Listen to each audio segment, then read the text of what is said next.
അസ്സലാമു അലൈക്കും. വാലൈക്കും അസ്സലാം.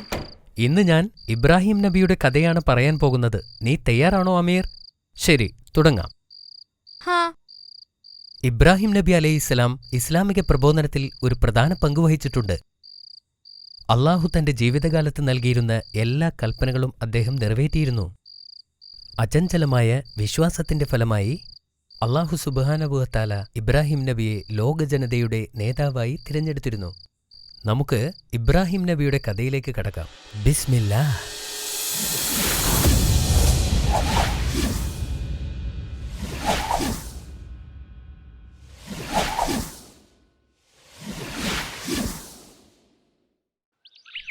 വളരെ കാലം മുമ്പ് ബാബിലോൺ എന്ന രാജ്യത്തായിരുന്നു ഇബ്രാഹിം നബിയുടെ ജനനം. അദ്ദേഹം ഒരു കുട്ടിയായിരിക്കെ തന്നെ ജ്ഞാനം കൊണ്ട് അനുഗ്രഹിക്കപ്പെട്ടു. അത് അദ്ദേഹത്തെ വളരെ വിശേഷപ്പെട്ടവനാക്കി. ജനങ്ങൾ സൂര്യൻ, ചന്ദ്രൻ, നക്ഷത്രങ്ങൾ എന്നിവയെയും കല്ലുകൊണ്ട് നിർമ്മിച്ച വിഗ്രഹങ്ങളെയും ആരാധിക്കുന്ന ഒരു സമയത്താണ് പ്രവാചകൻ ജനിച്ചത്. അദ്ദേഹത്തിൻ്റെ പിതാവ് ഒരു ശില്പിയായിരുന്നു. അവൻ സ്വന്തം കൈകളാൽ വിഗ്രഹങ്ങളുണ്ടാക്കി. അദ്ദേഹത്തിൻ്റെ പിതാവ് ഒരിക്കലും അള്ളാഹുവിനെ ആരാധിച്ചിരുന്നില്ല. ഇങ്ങനെയുള്ള വിചിത്രമായ പ്രതിമകളെക്കുറിച്ച് ഇബ്രാഹിം നബി അതിശയപ്പെട്ടിരുന്നു. ചിലപ്പോൾ അവൻ അവരോട് കളിക്കുമായിരുന്നു. എന്നാൽ ക്ഷേത്രത്തിലെ വിഗ്രഹങ്ങളെ കണ്ടപ്പോൾ അദ്ദേഹം അന്താളിച്ചു. ഈ കൽവിഗ്രഹങ്ങൾക്ക് മുന്നിൽ ആളുകൾ സാഷ്ടാംഗം നമിക്കുന്നത് എന്തുകൊണ്ടെന്ന് അദ്ദേഹം ആശ്ചര്യപ്പെട്ടു. ഒരു ദിവസം മർധൂഖ് പ്രതിമ നിർമ്മിക്കുന്ന സമയത്ത് നബി പിതാവിനോട് ചോദിച്ചു, ജനങ്ങൾ എന്തിനാണ് ഈ കളിപ്പാട്ടങ്ങളെ ആരാധിക്കുന്നത്? അവർ ഞങ്ങളുടെ ദൈവങ്ങളെ പ്രതിനിധാനം ചെയ്യുന്നു. പിതാവ് മറുപടി പറഞ്ഞു, ദൈവങ്ങളിൽ നിന്നുള്ള അനുഗ്രഹങ്ങൾ ലഭിക്കാൻ നാം അവരെ ആരാധിക്കണം. ഇവർക്കെന്താ ഇത്ര വലിയ ചെവികൾ എന്ന് ഇബ്രാഹിം നബി പിതാവിനോട് ചോദിച്ചു. ദൈവങ്ങളുടെ ദേവനായ മർധൂഖ് ആണ് ഈ പ്രതിമ. പിതാവ് മറുപടി പറഞ്ഞു, വലിയ ചെവി അതിൻ്റെ ആഴത്തിലുള്ള അറിവിനെ സൂചിപ്പിക്കുന്നു. ഇബ്രാഹിം നബിക്ക് ആ സമയത്ത് 7 വയസ്സേ പ്രായമുള്ളൂവെങ്കിലും തൻ്റെ ചിരി നിയന്ത്രിക്കാൻ അദ്ദേഹത്തിന് കഴിഞ്ഞില്ല. കാലം കഴിയുന്തോറും ഇബ്രാഹിം നബി അറിവും ജ്ഞാനവും നേടി. അള്ളാഹു ഏക സത്യദൈവം ആണെന്ന് അദ്ദേഹം മനസ്സിലാക്കി. മുതിർന്നു വരുന്തോറും വിഗ്രഹങ്ങളോടുള്ള വിദ്വേഷവും അദ്ദേഹത്തിന് വർദ്ധിച്ചു വന്നു. ഇബ്രാഹിം നബിക്ക് ഇപ്പോൾ 16 വയസ്സായി. തൻ്റെ പിതാവുമായി അദ്ദേഹം ക്ഷേത്രത്തിൽ പ്രവേശിച്ചപ്പോഴെല്ലാം തൻ്റെ ജനങ്ങൾ വിഗ്രഹങ്ങളോട് പ്രാർത്ഥിക്കുന്നതായി കാണാറുണ്ടായിരുന്നു. തൻ്റെ ജനം പാപമോചനം തേടുന്നതിന് യാഗങ്ങൾ അർപ്പിക്കുന്നതായി അദ്ദേഹം കണ്ടു. ഒരിക്കൽ ഇബ്രാഹിം നബി വീട് വിട്ട് സത്യദൈവത്തെ അന്വേഷിച്ച് നടന്നു. വളരെ കാലം അദ്ദേഹം അലഞ്ഞു തിരിഞ്ഞു. ഒടുവിൽ അദ്ദേഹം ഒരു മലയിലെത്തി. അദ്ദേഹം മലമുകളിൽ കയറി ഒരു ഗുഹയുടെ അടുത്തെത്തി. അവൻ വളരെ കാലം അവിടെയിരുന്നു. ഒരിക്കൽ അദ്ദേഹം വളരെ തിളങ്ങുന്ന ഒരു നക്ഷത്രത്തെ കണ്ടു. നക്ഷത്രത്തിൻ്റെ സൗന്ദര്യത്തെ കണ്ടപ്പോൾ ഈ നക്ഷത്രം അള്ളാഹുവാണെങ്കിലോ എന്ന് അദ്ദേഹം സംശയിച്ചു. കുറച്ച് സമയത്തിന് ശേഷം നക്ഷത്രം അപ്രത്യക്ഷമായി. നക്ഷത്രം അള്ളാഹുവല്ല എന്ന് അദ്ദേഹം മനസ്സിലാക്കി. സത്യദൈവം ഒരിക്കലും മാറിപ്പോവുകയോ അപ്രത്യക്ഷമാവുകയോ ചെയ്യില്ല.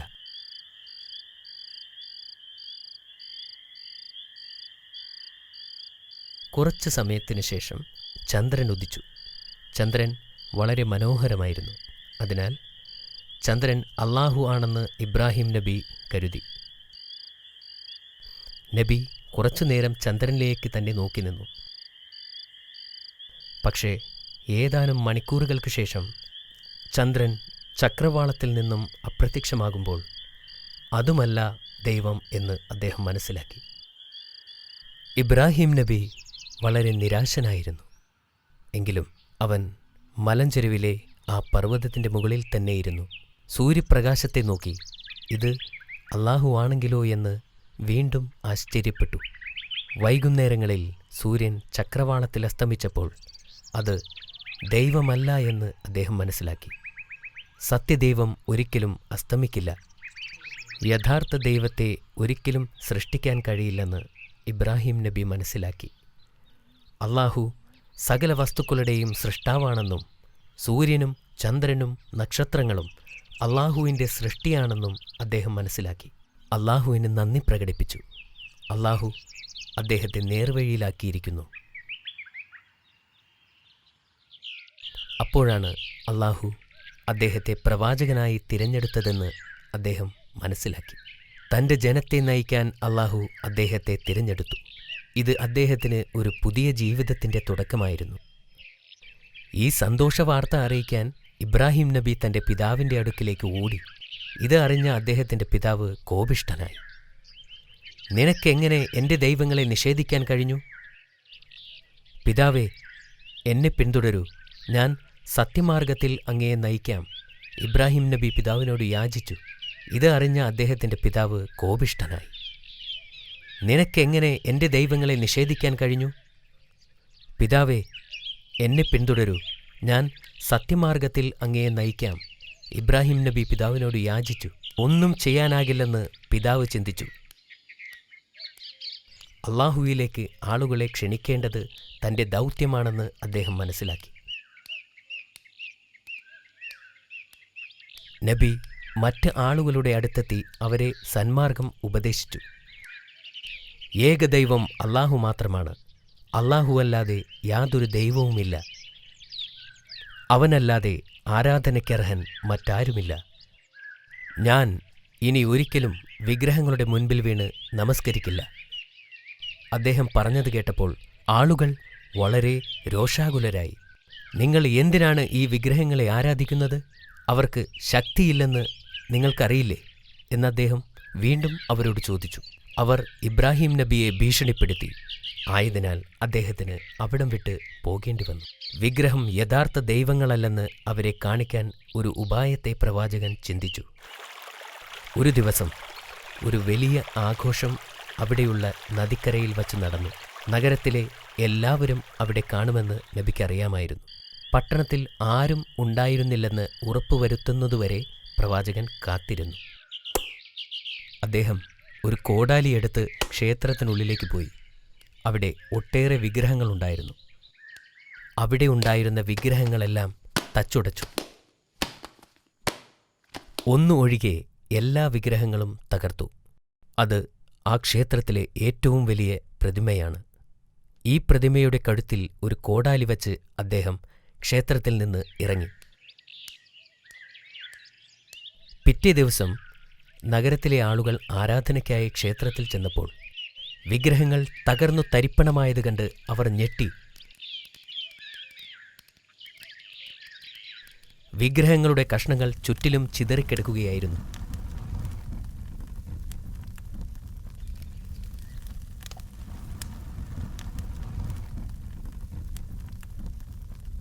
ഈ ഭീകരമായ പ്രവൃത്തി ചെയ്തവർ ആരായിരിക്കുമെന്നവർ ഒത്തുകൂടി ചർച്ച ചെയ്തു.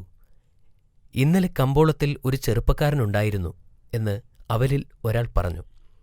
അവൻ നമ്മുടെ ദൈവങ്ങൾക്കെതിരെയാണ് സംസാരിച്ചിരുന്നത്. എനിക്കയാളെ അറിയാം, പേര് ഇബ്രാഹിം എന്നാണ്. ആളുകൾ ഇബ്രാഹിം നബി അലൈഹിസ്സലാമിനെ കാണുകയും ക്ഷേത്രത്തിലേക്ക് പിടിച്ചു വലിച്ചു കൊണ്ടുവരികയും ചെയ്തു. നീയാണോ ഇതെല്ലാം ചെയ്തത്? എന്തിനാണ് നിങ്ങൾ എന്നോട് ചോദിക്കുന്നത്? ഇവിടെ ഒരു വലിയ ദൈവം നിൽക്കുന്നുണ്ടല്ലോ, അദ്ദേഹത്തോട് ചോദിച്ചാൽ പോരെ? ഇത് അവിടെയുള്ളവരെ ചൊടിപ്പിച്ചു. വിഗ്രഹങ്ങൾ സംസാരിക്കില്ല, നീ എന്താ ഞങ്ങളെ കളിപ്പിക്കുകയാണോ? സംസാരിക്കാൻ പോലും കഴിവില്ലെങ്കിൽ ഈ വിഗ്രഹങ്ങളെ പിന്നെ എന്തിനാണ് ആരാധിക്കുന്നത്? അങ്ങനെയാണെങ്കിൽ അവർക്ക് കാണാനോ കേൾക്കാനോ സാധിക്കില്ലല്ലോ. അവിടെ കൂടിയിരുന്നവർക്ക് ഒന്നും പറയാനുണ്ടായില്ല. അവർക്ക് നാണക്കേട് തോന്നി. ചിലർക്ക് ഇബ്രാഹിം നബി പറയുന്നത് സത്യമാണെന്ന് മനസ്സിലായി. എന്നാൽ മറ്റുള്ളവർ അപ്പോഴും വൈരാഗ്യം വച്ചുകൊണ്ടിരുന്നു. അവനെ കൊല്ലണം! ആളുകളുടെ ഇടയിൽ നിന്ന് ഒരു ശബ്ദമുയർന്നു. അവർ അദ്ദേഹത്തെ ചങ്ങലകൾ കൊണ്ട് കെട്ടിയിട്ടു. അദ്ദേഹത്തെ എന്ത് ചെയ്യണം എന്നുകൂടി ആലോചിച്ചു. അവനെ ചുട്ടുകൊല്ലണം! ഒരാൾ പറഞ്ഞു. ഇന്നുവരെ കണ്ടിട്ടില്ലാത്ത തരത്തിലുള്ള തീയിൽ അവനെ എറിയണം! മറ്റൊരാൾ പറഞ്ഞു. ഇത് നല്ലൊരു തീരുമാനമാണെന്ന് എല്ലാവരും കരുതി. അങ്ങനെ ബാബിലോണിലെ ആളുകൾ തീയുണ്ടാക്കാൻ ആരംഭിച്ചു. ഭയാനകമായ തീ. പക്ഷികൾക്ക് പോലും അതിൻ്റെ മുകളിലൂടെ പറക്കാൻ പറ്റാത്ത അവസ്ഥ. ആളുകൾക്ക് അതിൻ്റെ അടുത്തുപോലും പോകാൻ സാധിക്കില്ലായിരുന്നു. ഇബ്രാഹിം നബി തന്നെയാണ് വിഗ്രഹം നശിപ്പിച്ചതെന്ന് ജനങ്ങൾ മനസ്സിലാക്കി. വലിയ തീയിൽ അവർ അദ്ദേഹത്തെ ചുട്ടുകൊല്ലുവാനായി തീരുമാനിച്ചു. എന്നിട്ട് അവർ ശേഖരിച്ച എല്ലാ വിറകുകളും അതിൽ നിക്ഷേപിച്ചു. അങ്ങനെ തീ ഭയാനകമായി പടർന്നു പിടിച്ചു. ആരും ഒട്ടും പ്രതീക്ഷിക്കാത്ത വിധം തീ വളർന്നു. ആർക്കും അതിനോട് അടുക്കാൻ സാധിക്കുമായിരുന്നില്ല.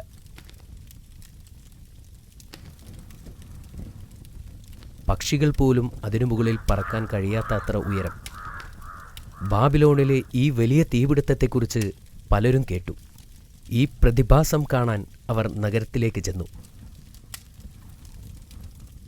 അപ്പോൾ ഇബ്രാഹിം നബി അലൈഹിസ്സലാമിൻ്റെ കൈയും കാലും കെട്ടിയിട്ട് ഒരു കവണയിൽ കയറ്റി നിർത്തി അദ്ദേഹത്തെ തീയിലേക്കെറിഞ്ഞു.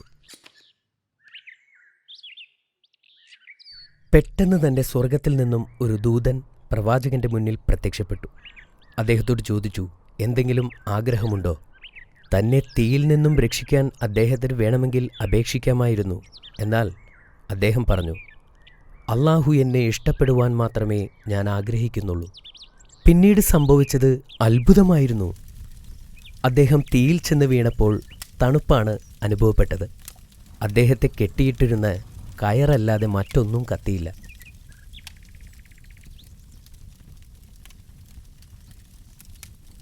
ഒരു ഉദ്യാനത്തിലിരിക്കുന്ന പോലെ തീയിലിരുന്നു കൊണ്ട് അല്ലാഹുവിനെ അദ്ദേഹം സ്തുതിച്ചു.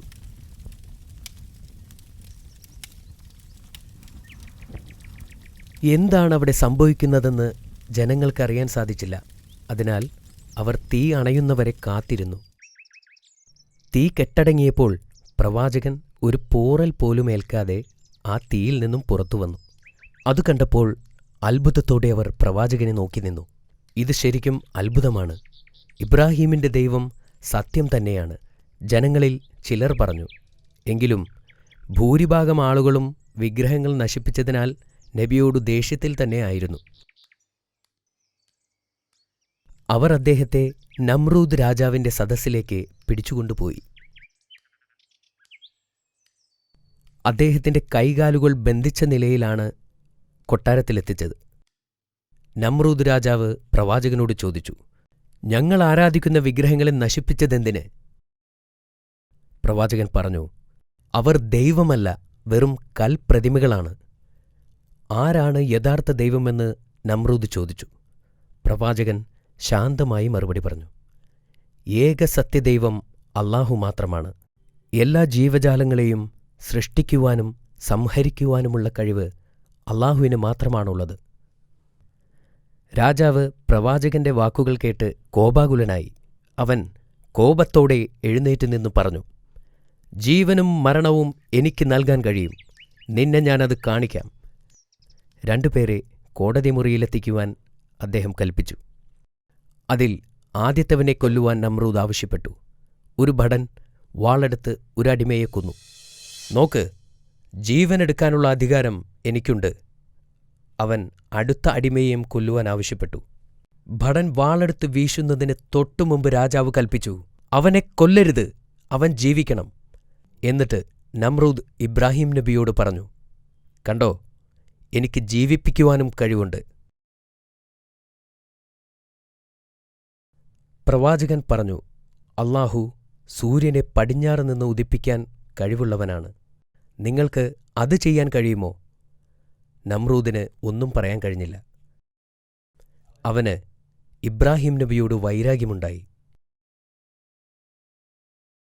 ഇബ്രാഹിം നബി അലൈഹിസ്സലാം ജനങ്ങളോട് അല്ലാഹുവിൽ വിശ്വസിക്കാൻ ആവശ്യപ്പെട്ടു. ബാബിലോണിലെ ഒരു പുരുഷനും ഒരു സ്ത്രീയുമൊഴികെ ആരും തന്നെ ഇബ്രാഹിം നബിയുടെ വാക്കുകൾ ശ്രദ്ധിക്കാൻ തയ്യാറായിരുന്നില്ല. ആ സ്ത്രീയുടെ പേര് സാറ എന്നും പുരുഷന്റെ പേര് ലൂത്ത് എന്നുമായിരുന്നു.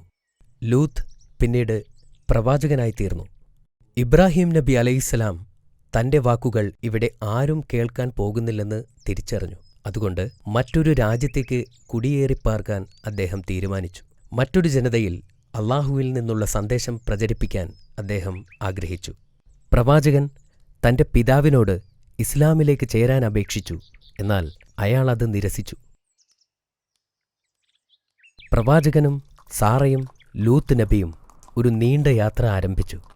സിറിയ, പലസ്തീൻ, ഈജിപ്ത് എന്നിവിടങ്ങളിലൂടെ അവർ സഞ്ചരിച്ചു. ജനങ്ങളോട് അള്ളാഹുവിൽ വിശ്വസിക്കാൻ ആവശ്യപ്പെട്ടു. ഇതിനിടയിൽ പ്രവാചകനായ ലൂത്ത് നബി അലൈഹിസ്സലാം ചാവുകടൽ തീരത്തേക്ക് കുടിയേറി അവിടെ ഇസ്ലാമിക പ്രബോധനം ആരംഭിച്ചു. കുറച്ച് മാസങ്ങൾക്ക് ശേഷം ഇബ്രാഹിം നബി അലൈഹിസ്സലാം സാറയെ വിവാഹം ചെയ്തു. അവൾ നല്ലൊരു വിശ്വാസിയായിരുന്നു.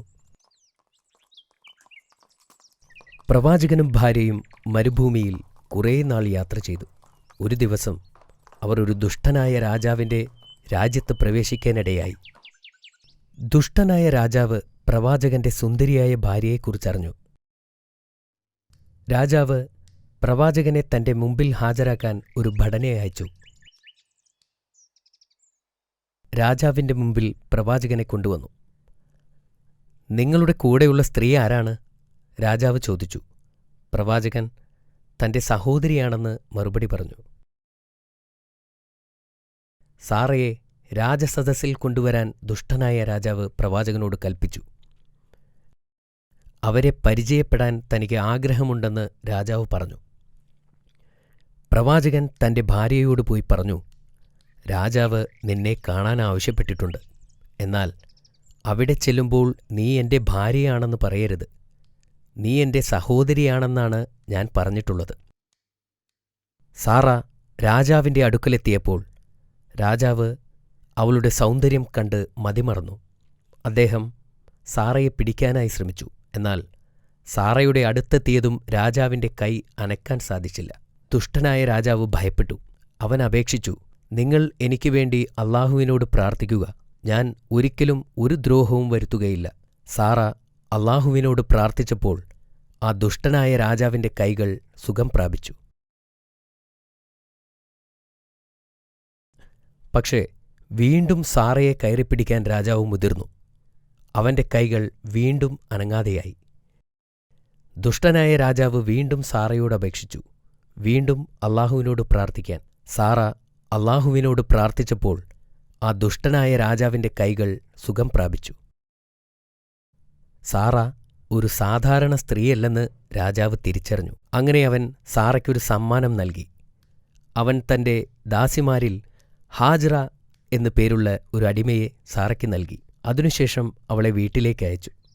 സാറ തിരിച്ചു വന്നപ്പോൾ ഇബ്രാഹിം നബി കാര്യങ്ങൾ അന്വേഷിച്ചു. ആ ദുഷ്ടനായ രാജാവിനെ അള്ളാഹു ഒരു പാഠം പഠിപ്പിച്ചു. അവനെക്കൊണ്ട് അവന്റെ ദാസിയെ എനിക്ക് സമ്മാനമായി നൽകിച്ചു. വർഷങ്ങൾ കഴിഞ്ഞു. ഇബ്രാഹിം നബിയുടെ മുടി നരച്ചു തുടങ്ങി. അപ്പോഴും ഇബ്രാഹിം നബി ആളുകളെ ഇസ്ലാമിലേക്ക് ക്ഷണിച്ചുകൊണ്ടേയിരുന്നു. സാറയ്ക്കും പ്രായമായി. ഇനി തനിക്കൊരു കുഞ്ഞിന് ജന്മം നൽകാൻ സാധിക്കില്ലെന്ന് അവൾക്ക് മനസ്സിലായി. അതുകൊണ്ടുതന്നെ അടിമയായ ഹാജറയെ വിവാഹം കഴിക്കാൻ സാറ ഇബ്രാഹിം നബിയോട് ആവശ്യപ്പെട്ടു.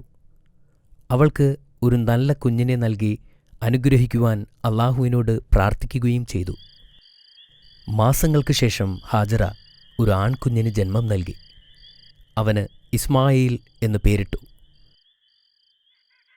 കാലങ്ങൾ ഒരുപാട് കടന്നുപോയി. ഒരിക്കൽ ഇബ്രാഹിം നബി ഞെട്ടി ഉണർന്നു. അള്ളാഹുവിനു വേണ്ടി എന്തോ ചെയ്യേണ്ടതായി ഉണ്ടെന്ന് അദ്ദേഹത്തിന് തോന്നി. അദ്ദേഹം ഹാജറയുടെ അടുത്തു ചെന്ന് പറഞ്ഞു, ഒരു യാത്ര പോകേണ്ടതുണ്ട്. ഇസ്മായിലിനെ കൂട്ടി തയ്യാറായി നിൽക്കൂ. ഇബ്രാഹിം നബിയും ഭാര്യയും കുട്ടിയായ ഇസ്മായിലും ഒരു ദൂരയാത്രയ്ക്ക് പുറപ്പെട്ടു. ഒരുപാട് ദിവസം അവർ സഞ്ചരിച്ചു.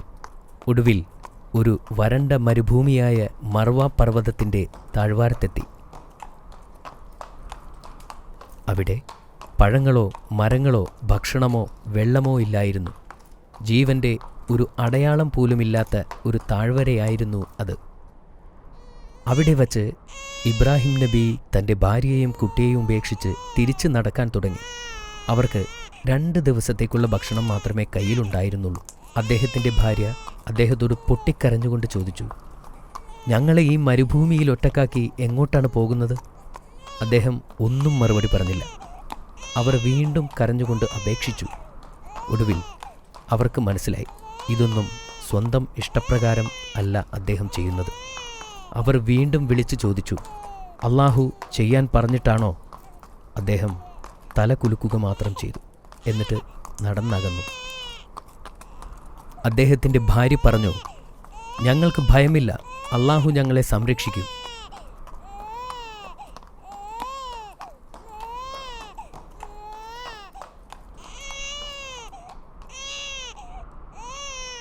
തൻ്റെ ഭാര്യയ്ക്കും കുഞ്ഞിനും ആവശ്യമുള്ള ഭക്ഷണവും വെള്ളവും സംരക്ഷണവും നൽകി അനുഗ്രഹിക്കാൻ ഇബ്രാഹിം നബി അള്ളാഹുവിനോട് പ്രാർത്ഥിച്ചുകൊണ്ടിരുന്നു. ഹാജറയും കുഞ്ഞ് ഇസ്മായിലും ആ മരുഭൂമിയിൽ ഒറ്റപ്പെട്ടു.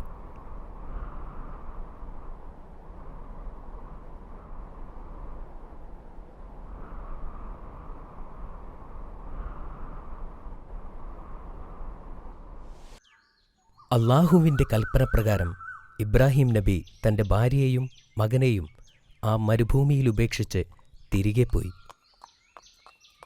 ഹാജറയുടെ കയ്യിൽ വെറും 2 ദിവസത്തേക്കുള്ള ഭക്ഷണം മാത്രമേ ഉണ്ടായിരുന്നുള്ളൂ. അതും കഴിഞ്ഞു. ഹാജറ ബാക്കിയുണ്ടായിരുന്ന വെള്ളം കുടിച്ചതിനാൽ അവരുടെ കുട്ടിക്ക് പാല് കൊടുക്കാൻ കഴിഞ്ഞു.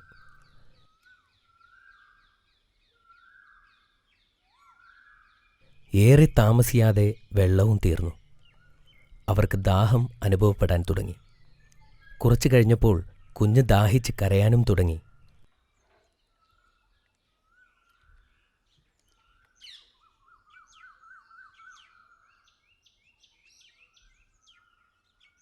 അവർ അടുത്തുള്ള മർവ പർവ്വതത്തിലേക്ക് ഓടിക്കയറി. അവിടെ ആരെങ്കിലും കാണുകയോ എന്തെങ്കിലും ലഭിക്കുകയോ ചെയ്തിരുന്നെങ്കിലെന്ന പ്രതീക്ഷ അവർക്കുണ്ടായിരുന്നു. പക്ഷേ അങ്ങനെ ഒന്നും കാണാൻ സാധിച്ചില്ല. തുടർന്ന് അടുത്തുള്ള പർവ്വതമായ സഫയിലേക്ക് ഓടി. അവിടെയും ഇത് തന്നെയായിരുന്നു അവസ്ഥ. അങ്ങനെ അവർ 7 തവണ സഫയ്ക്കും മർവയ്ക്കും ഇടയിലൂടെ ഓടി. ഒടുവിൽ ഹാജറ അവശയായി. അവർ കുട്ടിയുടെ സമീപം വന്നിരുന്നു. അപ്പോൾ അവർ ഒരു ശബ്ദം കേട്ടു. അവർ അത് എന്താണെന്നറിയാൻ വേണ്ടി കാതോർത്തു നിന്നു. വീണ്ടും ആ ശബ്ദം കേട്ടപ്പോൾ അവർ ചോദിച്ചു, നിങ്ങൾ ആരാണെങ്കിലും അള്ളാഹു നിങ്ങളെ എനിക്ക് കേൾപ്പിച്ചു തന്നു. എന്നെ സഹായിക്കാൻ കഴിയുമോ?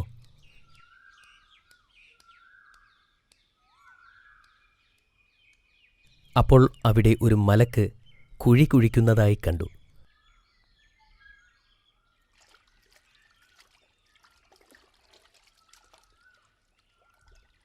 വെള്ളം കണ്ടപ്പോൾ ഹാജറ ഓടിച്ചെന്ന് അതിന് തടം കെട്ടാൻ തുടങ്ങി.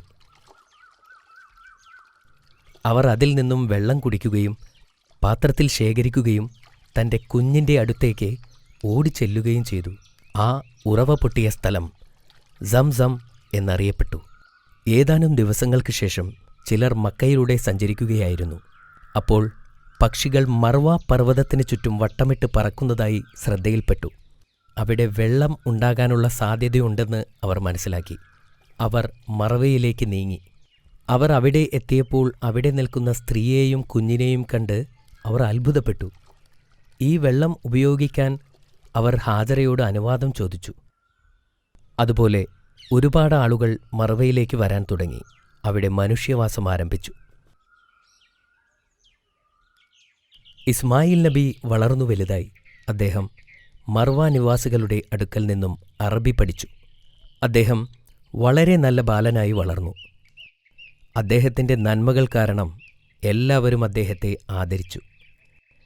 അദ്ദേഹം തൻ്റെ പിതാവിനെക്കുറിച്ച് ആലോചിക്കാറുണ്ടായിരുന്നു. ഒരു ദിവസം ഇബ്രാഹിം നബി തിരികെ വരുമെന്ന് അദ്ദേഹത്തിന് അറിയാമായിരുന്നു. ഇസ്മായിൽ നബി ഒരു വിവാഹം കഴിച്ചു. സമാധാനപരമായി ജീവിതം നയിച്ചു. ഇബ്രാഹിം നബി വളരെ അസ്വസ്ഥനായിരുന്നു. അദ്ദേഹം തൻ്റെ ഭാര്യയെയും മകനെയും കാണാൻ ഏറെ ആഗ്രഹിച്ചിരുന്നു. ഒരിക്കൽ അദ്ദേഹം അവരെ കാണാൻ മക്കയിലേക്ക് പോകാൻ തീരുമാനിച്ചു. ഏറെക്കാലം സഞ്ചരിച്ച് അദ്ദേഹം മക്കയിലെത്തി.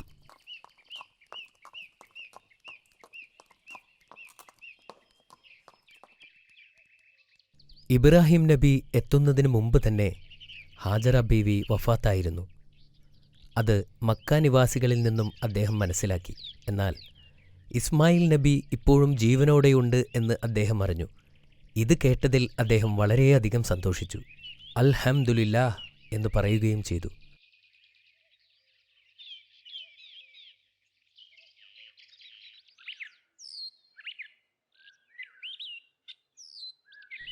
ഇസ്മായിൽ നബി പിതാവിനെ കണ്ടതും ഓടിച്ചെന്ന് അദ്ദേഹത്തെ കെട്ടിപ്പിടിച്ചു. അദ്ദേഹത്തിന് സ്വന്തം കണ്ണുകളെ വിശ്വസിക്കാനായില്ല. ഏറെ കാലങ്ങൾക്ക് ശേഷം തൻ്റെ പിതാവിനെ കണ്ടതിൽ അദ്ദേഹം വളരെയധികം സന്തോഷവാനായിരുന്നു. അവർക്ക് ഇരുവർക്കും ഇത് വളരെ സന്തോഷമുണ്ടാക്കിയ സമയമായിരുന്നു. ഒരിക്കൽ അല്ലാഹു ഇബ്രാഹിം നബിയെ പരീക്ഷിക്കാൻ തീരുമാനിച്ചു. ഇബ്രാഹിം നബി ഉറങ്ങുമ്പോൾ ഒരു സ്വപ്നം കണ്ടു. അതിൽ അദ്ദേഹം തൻ്റെ മകനെ അല്ലാഹുവിനു വേണ്ടി ബലിയർപ്പിക്കുന്നതായും കണ്ടു. അദ്ദേഹം ഞെട്ടിയെണീറ്റു. പക്ഷേ അതൊരു സ്വപ്നമായതിനാൽ അദ്ദേഹം അത് കാര്യമാക്കിയില്ല. രണ്ടാമത്തെ ദിവസവും ഇത് തന്നെ ആവർത്തിച്ചപ്പോൾ അദ്ദേഹത്തിന് മനസ്സിലായി, ഇത് അല്ലാഹു തനിക്ക് നൽകിയ നിർദ്ദേശമാണ്.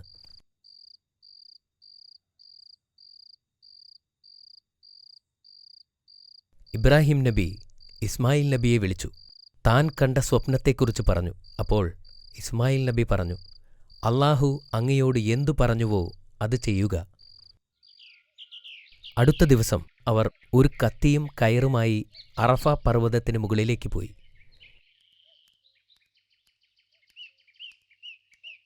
പർവ്വതത്തിന് മുകളിലെത്തിയപ്പോൾ ഇസ്മായിൽ നബി തൻ്റെ കൈകാലുകൾ കെട്ടിയിടാൻ തൻ്റെ പിതാവിനോട് ആവശ്യപ്പെട്ടു. കാരണം അല്ലെങ്കിൽ ബലിയർപ്പിക്കാൻ ബുദ്ധിമുട്ടുണ്ടായേക്കാം. ഇബ്രാഹിം നബി അതനുസരിച്ചു. എന്നിട്ട് സ്വന്തം കണ്ണുകളും മൂടിക്കെട്ടി. തൻ്റെ മകൻ്റെ മരണം കാണാൻ ത്രാണിയില്ലാത്തതിനാലായിരുന്നു അത്. നബി തൻ്റെ കത്തി ഉയർത്തി. എന്നാൽ പെട്ടെന്ന് ആകാശത്ത് നിന്നൊരു ശബ്ദം കേട്ടു. ഇസ്മായിൽ നബിക്ക് പകരം ദൈവം ഒരു ആടിനെ യാഗമർപ്പിക്കാൻ കൽപ്പിച്ചു. നബി വളരെയധികം സന്തോഷവാനായി. അല്ലാഹുവിൻ്റെ പരീക്ഷണം അവർ ജയിച്ചിരുന്നു. അവർ ആ ആടിനെ അറുത്ത് അതൊരു വലിയ ആഘോഷമാക്കി മാറ്റി.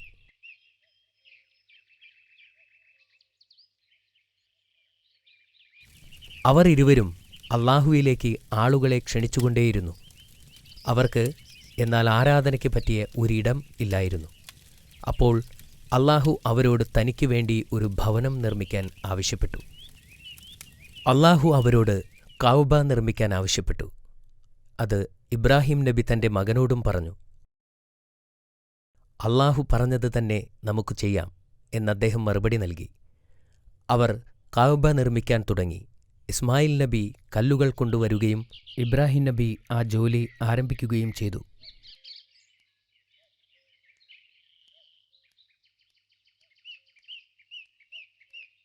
ചുമരിന് ഉയരം കൂടിയപ്പോൾ ഇസ്മായിൽ നബി വലിയ കല്ലുകൾ ഇബ്രാഹിം നബിക്ക് വേണ്ടി കൊണ്ടുവന്ന് അദ്ദേഹം അതിന് മുകളിൽ കയറി നിന്ന് തൻ്റെ ജോലി പൂർത്തിയാക്കുകയും ചെയ്തു. അതിൻ്റെ മൂലക്കല്ല് സ്ഥാപിക്കാൻ ഇസ്മായിൽ നബിയോട് കല്ല് ശേഖരിക്കാനായി ആവശ്യപ്പെട്ടു. അദ്ദേഹം വളരെ ക്ഷീണിതനായിരുന്നു.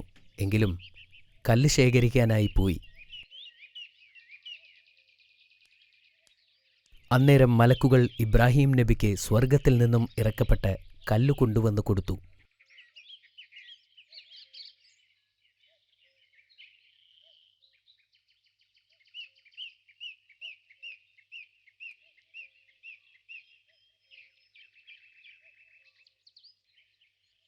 ആദ്യകാലത്ത് അതിൻ്റെ നിറം വെളുപ്പായിരുന്നു. പിന്നീട് ആളുകളുടെ പാപം കാരണം അത് കറുപ്പായി മാറപ്പെട്ടു. തിരികെ എത്തിയ ഇസ്മായിൽ നബി ആ കല്ല് കണ്ട് അത്ഭുതപ്പെട്ടു. അദ്ദേഹം ചോദിച്ചു, ആരാണ് ഈ കല്ല് കൊണ്ടുവന്നത്? ക്ഷീണം ബാധിക്കാത്ത ഒരാൾ കൊണ്ടുവന്നതാണ് എന്ന് ഇബ്രാഹിം നബി മറുപടി പറഞ്ഞു. അങ്ങനെ അവർ നിർമ്മാണം പൂർത്തിയാക്കി. അവർ ചെയ്ത ഈ കർമ്മം സ്വീകരിക്കാനായി അല്ലാഹുവിനോട് പ്രാർത്ഥിച്ചു. അല്ലാഹു അതിൽ വളരെ സംതൃപ്തനായിരുന്നു. എല്ലാവരോടും കഅബയിൽ വന്ന് തീർത്ഥാടനം ചെയ്യാൻ ആഹ്വാനം ചെയ്തു.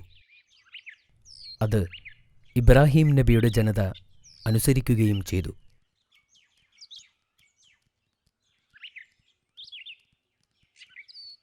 ഇബ്രാഹിം നബിക്കും സാറയ്ക്കും പ്രായമായി. ഒരിക്കൽ അവരുടെ വീട്ടിലിരിക്കുമ്പോൾ 3 അതിഥികൾ വരുന്നത് കണ്ടു. യഥാർത്ഥത്തിൽ അവർ അള്ളാഹു അയച്ച മലക്കുകളായിരുന്നു. ഇബ്രാഹിം നബി അവരെ സ്വീകരിച്ചു. അവർക്ക് ഭക്ഷണം വിളമ്പി. ചുട്ട കാളക്കുട്ടിയുടെ മാംസം അവർക്ക് നൽകി. എന്നാൽ ആ ഭക്ഷണം അതിഥികൾ തൊടുന്നതുപോലുമുണ്ടായിരുന്നില്ല. ഇത് കണ്ട ഇബ്രാഹിം നബി ഭയപ്പെട്ടു. അപ്പോൾ അവർ പറഞ്ഞു, അള്ളാഹു അയച്ച മലക്കുകളാണ് ഞങ്ങൾ. ഇബ്രാഹിം നബിക്ക് ഒരു സന്തോഷവാർത്ത അറിയിക്കാനാണ് ഞങ്ങൾ വന്നത്. സാറ ഒരു ആൺകുഞ്ഞിന് ജന്മം നൽകും. അവനെ നിങ്ങൾ ഇസ്ഹാഖ് എന്ന് വിളിക്കണം. അവൻ ഭാവിയിൽ ഒരു പ്രവാചകനായിത്തീരും. അവർ പറഞ്ഞു. സാറ അത്ഭുതപ്പെട്ടു. എനിക്ക് പ്രായമായി, ഇനി ഞാൻ എങ്ങനെ ഒരു കുഞ്ഞിന് ജന്മം നൽകും? അപ്പോൾ മലക്കുകൾ പറഞ്ഞു, അള്ളാഹുവിന് എല്ലാം സാധ്യമാണ്. കുറച്ചു മാസങ്ങൾക്ക് ശേഷം സാറ ഗർഭിണിയാവുകയും ഒരു കുഞ്ഞിന് ജന്മം നൽകുകയും ചെയ്തു. കുഞ്ഞിന് ഇസ്ഹാഖ് എന്ന് പേരുമിട്ടു.